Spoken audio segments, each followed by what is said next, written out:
और इसी बीच एक और अहम खबर आपको बता दें, मॉनसून सत्र शुरू होते ही दोनों सदनों में हंगामा हुआ।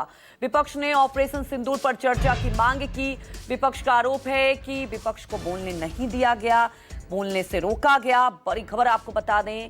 और आज सत्र की शुरुआत हुई, लेकिन शुरुआत होते ही आपको बता दें लोकसभा और राज्यसभा में हंगामे के चलते कार्रवाई को स्थगित करनी पड़ी, क्योंकि बड़े मुद्दे ऑपरेशन सिंदूर से लेकर पहलगाम मुद्दे को लेकर विपक्ष ने सरकार को घेरा। और विपक्ष का कहना है कि विपक्ष को बोलने से भी रोका गया। विपक्ष इन मुद्दों को लेकर सरकार से जवाब मांग रही है।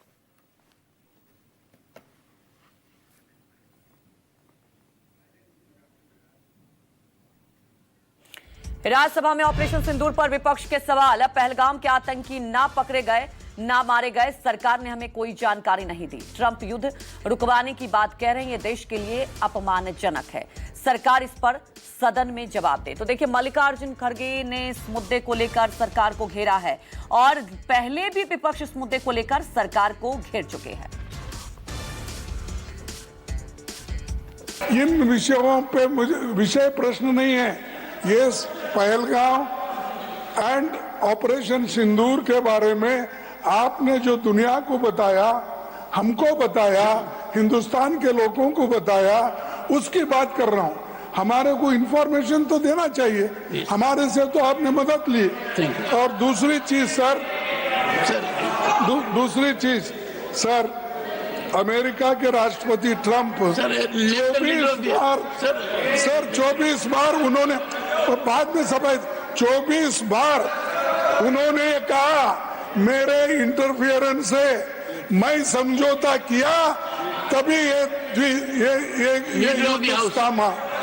ये युद्ध स्टॉप जो हुआ मेरे वजह से हुआ। अरे देश के साथ ये अपमानजनक है। एक बार का आदमी। खड़गे जी ने ऑपरेशन सिंदूर और पहलगाम के डिस्कशन के माइन्यूट डिटेल्स को डिस्कस करना शुरू कर दिया। वह नियम के विरुद्ध इसलिए है क्योंकि आपने 267 में उनको परमिशन दी थी कि वह संवैधानिक विषय पर चर्चा करें। नंबर 1 सभापति। दूसरा, इस हाउस के माध्यम से देश में कहीं यह संदेश नहीं जाना चाहिए कि सरकार पहलगाम और ऑपरेशन सिंदूर पर चर्चा नहीं चाहती। हम चर्चा करेंगे, हर तरीके से करेंगे। और ऑपरेशन सिंदूर के सारी पॉइंट्स को देश और दुनिया के सामने रखा जाएगा।